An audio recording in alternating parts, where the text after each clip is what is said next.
735. Why they should have venerated it as a deity became apparent when such eminent psychologists such as Janes, Havelock Ellis, and Weir Mitchell began their experiments with mescaline, the active principle of peyote. True, they stopped short at a point well this side of idolatry, but all concurred in assigning to mescaline a position among drugs of unique distinction. Administered in suitable doses, it changed the quality of consciousness more profoundly, and yet is less toxic than any other substance in the pharmacologist's repertory. Mescaline research has been going on sporadically ever since the days of Lewis and Havelock Ellis.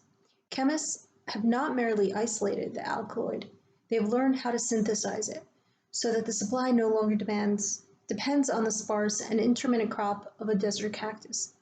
Alienists have dosed themselves with mescaline in hope thereby of coming to a better first-hand understanding of their patients' mental processes. Working, unfortunately, upon too few subjects within too narrow a range of circumstances, psychologists have observed and cataloged some of the drug's more striking effects. Neurologists and physiologists have found that something about the mechanism of its action upon the central nervous system. And at least one professional philosopher has taken mescaline for the light it may throw on such ancient, unsolved riddles as the place of mind in nature and the relationship between brain and consciousness.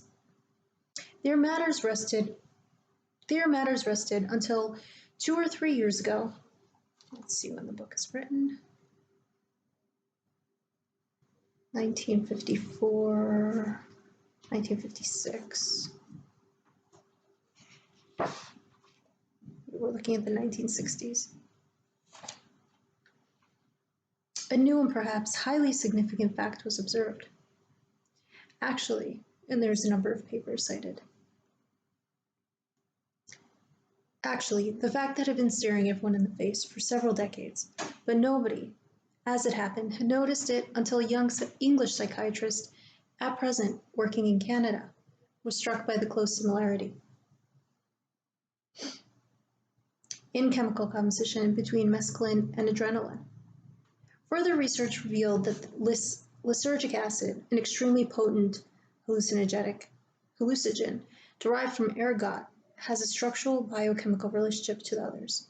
Then came the discovery that adrenochrome, which is the product of the decomposition of adrenaline, can produce many of the symptoms observed in mescaline intoxication. But adrenochrome probably occurs spontaneously in the human body. In other words, each one of us may be capable of manufacturing a chemical, minute doses of which are known to cause profound changes in consciousness. Certain of these changes are similar to those which occur in that most characteristic plague of the 20th century, schizophrenia. Is the mental disorder due to a chemical disorder? And is the chemical disorder due, in turn, to a psychological distress affecting the adrenals? It would be rash and premature to affirm. The most we can say is that some kind of prima facie case has been made out. Meanwhile, the clue is being systemically followed. The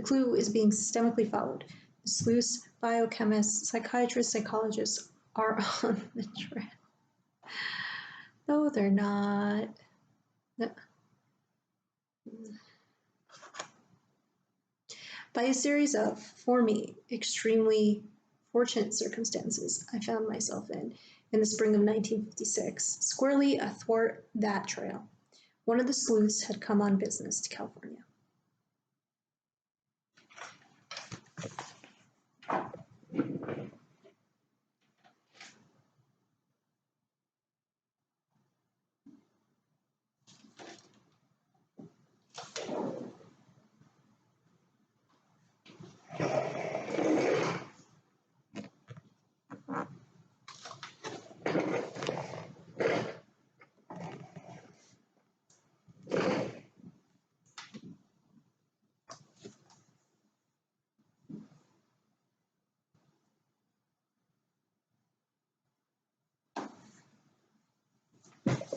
What if I record